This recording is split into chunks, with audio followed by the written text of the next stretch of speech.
So the question is, if a1 is less than 257 की power 1/4 minus 4 which is less then b, तो हमने a1 b1 के बारे में बताना है। इन चार ऑप्शन में से क्या ऑप्शन है? तो दैट्स अ वंडरफुल क्वेश्चन। अब कैसे अप्रोच करें इस क्वेश्चन के अंदर में? अब ये बहुत बेकार सी फिगर है, 257 की पावर 1/4। अब अगर मैं 256 की पावर 1/4 लिखूं, तो ध्यान से देखें दोस्तों, हम जानते हैं ये 256 16 का स्क्वायर होता है, तो एक्चुअली ये 4 ही तो लिखा है। तो बेसिकली ये क्वेश्चन क्या लिखा है? a1 इज लेस देन 257 की पावर 1/4 माइनस 256 की power 1/4, it is less than b1। ऐसा कुछ लिखा है ये question, and we are interested in finding a1, b1।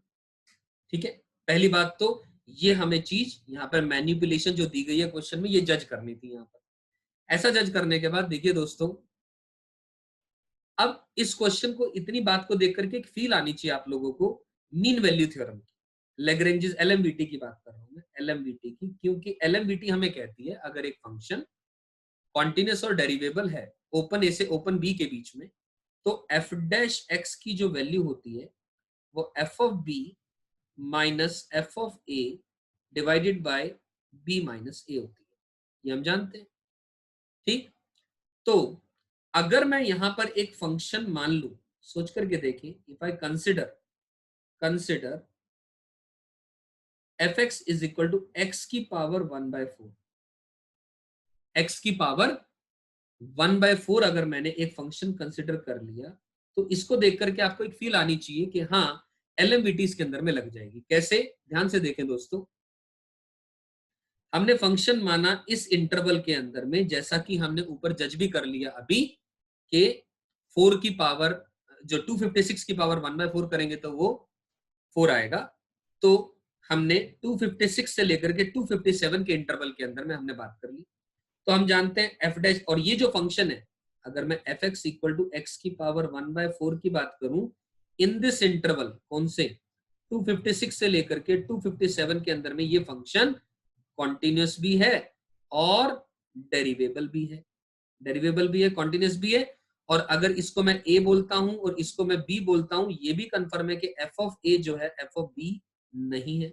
चलिए, हो भी जाता तो हम एलएमवीटी की बजाय रोल्स थ्योरम लग जाते हैं, क्योंकि रोल्स तो एक्सटेंशन ही है एलएमवीटी का ले दे करके। ठीक है, तो ये एफ डैश एक्स अपने पास आ गया। अब एलएमवीटी हमें कह रहा है, क्या कहेगा, एफ ऑफ बी माइनस का F of A divided by B minus A is equal to F dash C, where C belongs to the interval A से लेकर के बी। ऐसा हम बोल सकते हैं। सही है बात ये? तो ध्यान से देखिए दोस्तों, अब एफ ऑफ बी, बी कौन है, 257, तो हमने लिख दिया 257 की पावर 1/4 माइनस 256 की पावर 1/4 डिवाइडेड बाय 257 माइनस 256। ये बन गई बात हमारे पास। तो ये पोर्शन ये तो लिखा है, क्योंकि डिनोमिनेटर तो 1 बन जाएगा, 257 माइनस का 256 तो 1 आ जाएगी value, which is equal to F dash C. F dash C यानी ये लिखा हुआ है, ध्यान से देखें, 1/4 इंटू, अगर मैं x की जगह c लिख लूं, c की पावर 3/4, क्योंकि x की पावर 1/4 का derivative 1/4 into x power n का derivative n into x power n minus 1, तो 1/4 माइनस 1 यानी माइनस 3/4, तो डिनोमिनेटर में c की पावर 3/4 आ गया। और हम जानते हैं, हमने कहा अभी c की जो वैल्यू है a से लेकर के b के बीच में लाई कर रही है। तो ध्यान से देखिए दोस्तों, मैं लिख सकता हूं जो c की वैल्यू आ रही है, that lies between a to b। Is it clear? तो ठीक है, यहां तक भी बात क्लियर हो जा रही है।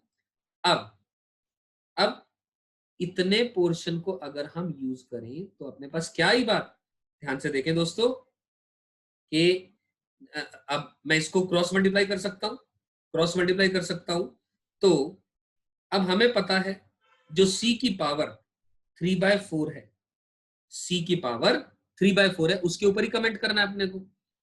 तो ठीक है, यानी हम ये बोल सकते हैं, अब यहां से क्या आई बात अपने पास, सी की वैल्यू आ जाएगी, यहां से वैल्यू ऑफ सी आ जाएगी, वैल्यू ऑफ सी एक फिगर आउट की जा सकती है, सिंप्लीफाई कर सकते हैं, और वो वैल्यू इन दोनों वैल्यूज के बीच में यानी 256 से 257 के बीच में लाई कर रही है। अब वहां से हमारे पास ये वैल्यू निकल करके आ गई, यानी ये रिलेशन आ गया, यानी इनइक्वालिटी आ गई। अब इनइक्वालिटी आ गई, उस इनइक्वालिटी को हम लोग सॉल्व करेंगे, तो वहां से हमारे पास सी की जो वैल्यू है इन दो वैल्यूज के बीच में आई, यानी सी की जगह पर हमने बेसिकली सी पार 3/4 की जगह पर ये वैल्यू सब्सटीट्यूट कर देंगे, 4 को ऊपर ले जाएंगे और इसको क्रॉस मल्टीप्लाई कर देंगे सारा कुछ, तो फाइनली ये वैल्यू हमारे पास आ जाएगी, बिकॉज हमारा जो इंटरेस्ट है इस वैल्यू को जानने में है कि वो कहां से कहां तक के बीच में लाई कर रही है। आई एम श्योर मेरी ये बात सभी को समझ में आई है। You getting my point?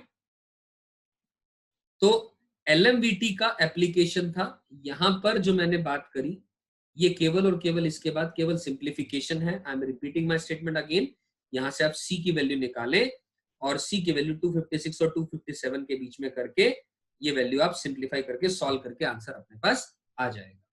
So this is how we used the LMVT और mean value theorem in this question. और यहां से आपके पास A1, B1 निकालना था, यानी 257 की पावर 1/4 माइनस का 4 किन दो वैल्यूज के बीच में लाई कर रहा है, तो 1/257 और 1/256 इन दो वैल्यूज के बीच में लाई कर रहा है।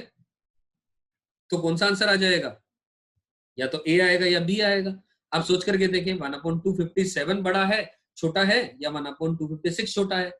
Obviously A is the answer, 1/257 छोटा है क्योंकि डिनोमिनेटर बढ़ रहा है तो टोटल वैल्यू घट रही है। So A is the answer to this question.